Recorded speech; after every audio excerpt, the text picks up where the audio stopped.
Hey guys, Assalamu alaikum wa rahmatullahi wa barakatuhu. So we're on chapter 14, and chapter 14 starts with Surah Al-Hijr. This surah begins by stating, the Quran is very clear about what is right and wrong. There will come a time when people will wish they were Muslims, and on the day of judgment, they will wish that they had accepted Islam and followed properly. Allah says, let those people live their lives. Let them do whatever they want. If they want to smoke, drink, party, let them. If they want to chase money and fame, let them. Let them follow their desires and be stubborn. They'll just have to learn their lesson the hard way, and then they'll wish that they could go back in time. They will wish and beg to be given another chance, but there won't be any second chances. The disbelievers would say that if what we're doing is wrong, then why haven't we been punished already? Allah says, why would I punish you without giving you a chance first? You obviously didn't know before, so now that I'm sending you a warning, now if you don't listen, then you'll be punished. Allah gives us a certain amount of time before He punishes us. So don't think that just because you haven't been punished right now that you're safe. Nope, that just means Allah is still giving you a bit more time to realize your mistakes. But don't get comfortable either. You never know that any second of your life you could be slapped with a huge problem. The disbelievers would ask, why hasn't an angel come down with you to announce your prophethood? And Allah says, I don't send angels down just for fun or just because people ask. First of all, your eyes wouldn't even be able to see them. Second of all, when angels do come down, they only come down to bring the truth and justice. They come down when Allah wants to teach someone a lesson. The disbelievers would call the Prophet, peace be upon him, crazy. But Allah tells the Prophet, don't worry. We sent so many prophets before you, and they were all called names and told they were crazy. But then those people were wiped away. Allah says some of these people are so stubborn that even if Allah opened a gate to Jannah so that these people could climb up to it, they still wouldn't believe. They'd think that they're dreaming or hallucinating or under some sort of spell or drug. Allah tells us how He created the stars and the planets to amaze us, to show us another sign of Allah's design. But some people have taken it the wrong way. They think that the stars will help them predict their future. They believe in horoscopes and astrology, and they don't realize that it's all haram. Allah said that He has limited Shaitan's movement just to this earth, meaning they don't have access to every part of the universe. And these jinns and Shaitan, they try their best to put their ears right against the bottom of Jannah just to listen in on Allah's conversation with the angels, to get information about the future. And then they take that information back down to the sorcerer. So this verse is referring to fortune tellers, babas, spears, palm readers, and those sketchy sheikhs that tell you that they know who did the magic on you, or that they know who you will marry. All of this is haram. It is shirk. Allah says that those jinns who try to eavesdrop, they are shot down with flaming meteors. And if Allah allows them to go free, they take down whatever information they learned and mix it with 100 lies. So yeah, sometimes whatever that Baba said might come true or might not come true, but it will always come at a huge cost. Those who get involved in such things, their lives literally just turn upside down. I made the mistake of falling weak into these things, and I learned my lesson the hard way. Which is why I'm telling you, do not do it. No matter how badly you want to know if your aunt or best friend is behind the magic or evil eye, don't do it. So Allah tells us how He has provided the earth and all the creatures with everything that they need. That Allah has carefully measured how much food, water, plants, air is provided to us. Have you ever thought what would happen if air ran out? We'd all die. But Allah has provided that for us, yet we take it for granted. Allah says He is the provider. Allah has all the treasures in the world, and Allah gives it to whom He wants, when He wants. So don't be jealous that someone has something that you want, or that everyone has a job and is married and you aren't. If you want something, just ask Allah. And remember, Allah will give you what you want, but at the best time. So just be patient. Allah tells us again how He made humans out of clay and made jinns out of fire. How He made Adam from this clay and then blew life into it. And everyone bowed down to Adam except for Shaitan, out of arrogance, that he's better than that clay creation. So Allah banished Shaitan. Again, this is a huge lesson to not only the disbelievers at the time, but also for us. Arrogance is haram. It is said in hadith that anyone who has even an atom's weight of arrogance, will not be allowed into Jannah. And this includes those religious people too, who think they're better than the ignorant Muslims. So we already went over the story in the previous surah. So Shaitan basically challenged Allah, asked him to give him the chance to prove that he's better than the humans, and Allah agreed. Shaitan promised that he would do his best to lead people astray and make people forget Allah. He will make you fall in love with this world. Ask yourself, are you one of those people who make up excuses that they're too busy to pray, too tired to go to Taraweeh, that you just don't feel like reading the Quran? Do you prioritize fun, pleasure, and friends over reading Salah or putting in effort during Ramadan? Well, sorry to tell you, but it looks like Shaitan has occupied your mind. Allah tells us how there are 7 gates to hell.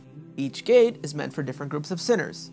Again, Allah reminds us that He is the most merciful. He is super forgiving. Your sins can even reach all the way up to the bottom of Allah's throne and Allah will still forgive you. Every and any sin, if you repent and change, Allah can and will forgive you. But at the same time, if you abuse Allah's love and mercy, the punishment will be extremely painful. We're all like that. This is exactly the excuse that we tell ourselves that, oh, I'm not that bad of a Muslim. I don't drink and smoke. If I go to a party once, it should be okay. I mean, at least I pray, right? So that's enough for me to be a good Muslim. Or, oh, I'm so young. I'll stop doing these bad things soon, right? I'm sure when Ramadan comes, I'll just ask for forgiveness and start over. No, no, no. This type of thinking is abuse of Allah's mercy. You're taking advantage of Allah's patience with you. So stop doing that. Allah tells the Prophet ﷺ to remind the people again of Prophet Ibrahim's story, since people asked, why don't angels come down? This was an example to show that angels only come down to either bring truth or bring punishment. The last surah we learned that Prophet Ibrahim was visited by two strangers who revealed themselves to be angels. They came down with good news and bad news. The good news was that Prophet Ibrahim was going to have another son, and this will be his first son with his second wife. They were both praying for a child, and now when Ibrahim is 100 years old, Allah is finally blessing him with one. Of course, the Prophet Ibrahim and his wife were a little shocked that they've been asking for so long and that now Allah decided to bless them. Which shows, Allah gives whatever blessing He wants at the best time. So this was the best time for Ibrahim and Allah knew best. So the bad news, if you remember, it was to tell Ibrahim about how the angels were on their way to destroy Prophet Lut's people. And so after visiting Ibrahim, they went to Prophet Lut and warned him, you gotta pack up and leave with your family at night, except your wife since she's a supporter of the non-believers. Leave and don't look back. And then the next day, the angels demolished the city completely. Now you see, when angels come down, they either come down with a message or a huge punch. So Allah refers to the people of Al-Hijr. Al-Hijr was the capital of Thamud. This surah is named after that city, and Allah is telling us about those people and how they refused to listen. Their houses were actually built in the mountains, and so when they were all wiped away, Allah says, the remains of those people and the destruction of that city is still visible. So if you don't believe what we're saying, go take a look. The Prophet Muhammad ﷺ and his people were struggling a lot financially, and the disbelievers, the Quraysh, they were swimming in money. Allah could have easily given His beloved Prophet money and economic success, but Allah told them, listen, don't get sad over all the money and wealth other people have. Allah said, I've given you guys something that is much, much, much more valuable, the Quran. In fact, those people should envy you instead. Allah said that He gave us a huge treasure in the Quran, 7 verses that are repeated the most in the entire world. Surah Fatiha, the first surah. It is the most recited verse in the entire world from any book. All Muslims recite this verse in every rak'ah, in every salah, all around the world. That is a much greater treasure. Allah says don't even glance at the worldly goods, meaning Allah knows how easily we get so fascinated by bags and by cars, by shoes, by shiny things, like how when we go window shopping. Some of us really can't control ourselves, right? We feel so bad when we look at all the things that we want and we can't have. It makes us feel unappreciative. That's why Allah's telling us, don't even look at those things. Why do you make yourself feel so bad? So this was a very difficult time for the Prophet ﷺ and his people. Money was tight and it was very difficult being harassed by the disbelievers. So Allah tells the believers, and this applies to us too. Anytime we are mocked or bullied for following Islam, anytime you feel awkward about practicing Islam in front of non-Muslims or say praying in public, just keep Allah's remembrance in your heart. Make zikr, forgive those people and just make zikr. Allah will give you the strength to get through all of it. So this is where Surah Al-Hijr ends and chapter 14 continues with Surah Al-Nahl. So this surah starts by stating that Allah's judgment has all but come.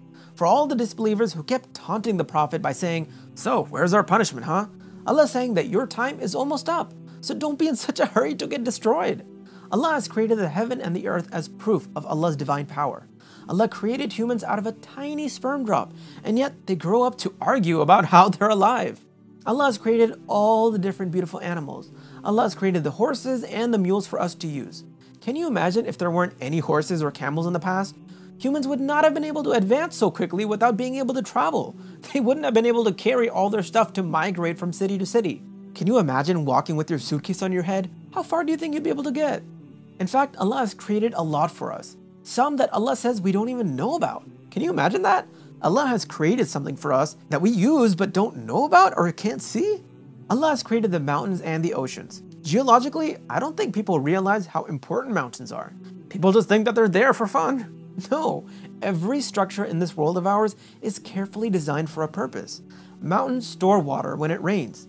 It's kept as snow and then comes down to form rivers and lakes.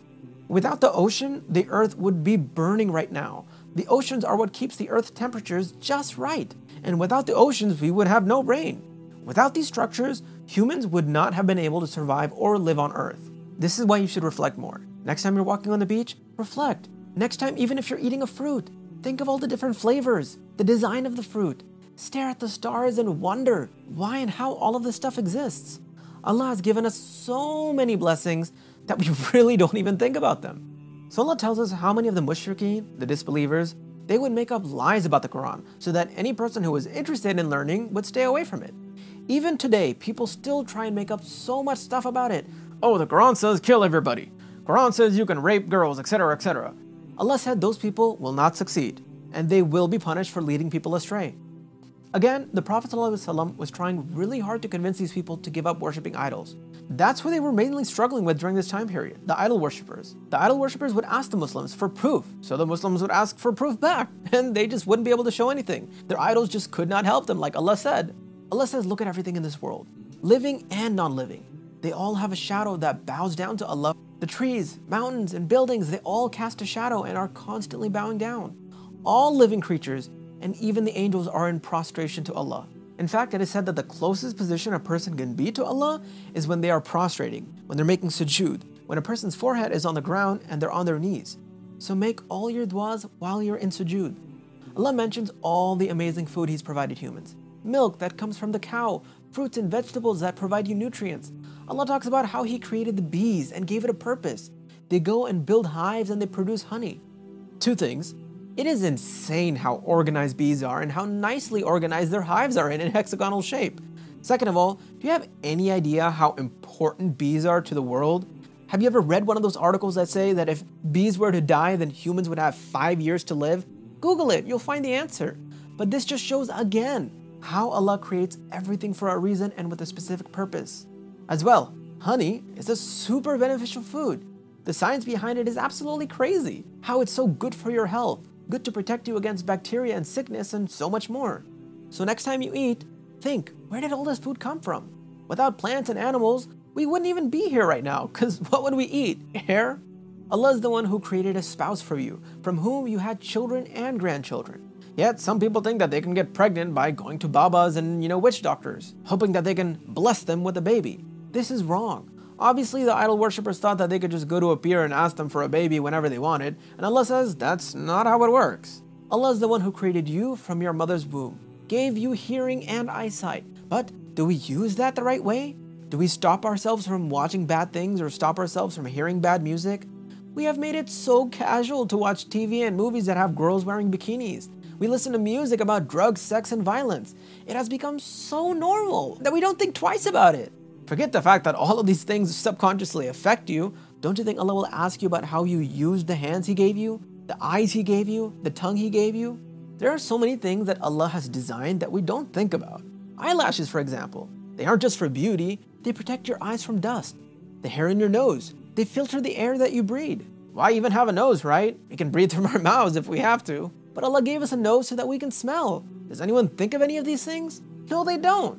All people think about is the next new phone that they want, the new series on Netflix, or what shirt I'm going to wear to the club this weekend. Wake up, people. Open your eyes. Allah tells us the best way to have a successful society is to be honest and just. Be kind and loving to each other and your family.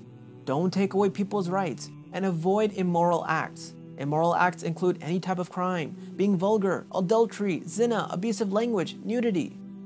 Allah tells us to be honest and fulfill your promise with Allah. Fulfill those promises that you made with others when you said, Wallah.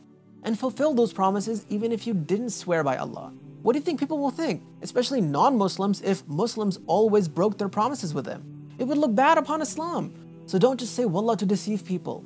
The disbelievers complained that if the Quran was really from Allah, then why wasn't it sent down all at once? Why did it take so many years? Well, that's simple actually. Allah revealed whatever was necessary to the Muslims depending on the time and place. Every verse came to slowly get them used to the rules. Alcohol, for example, wasn't forbidden immediately in one verse. It was slowly prohibited over time because Allah knew if He threw all the rules down at once, it would be a lot to handle. The surah is named after a bee. A bee consumes pure and gives pure, and it doesn't damage the petal that it sits on. We should do the same. Take good and give good, and do not cause destruction where we are. So this is where the surah ends, and chapter 14 continues.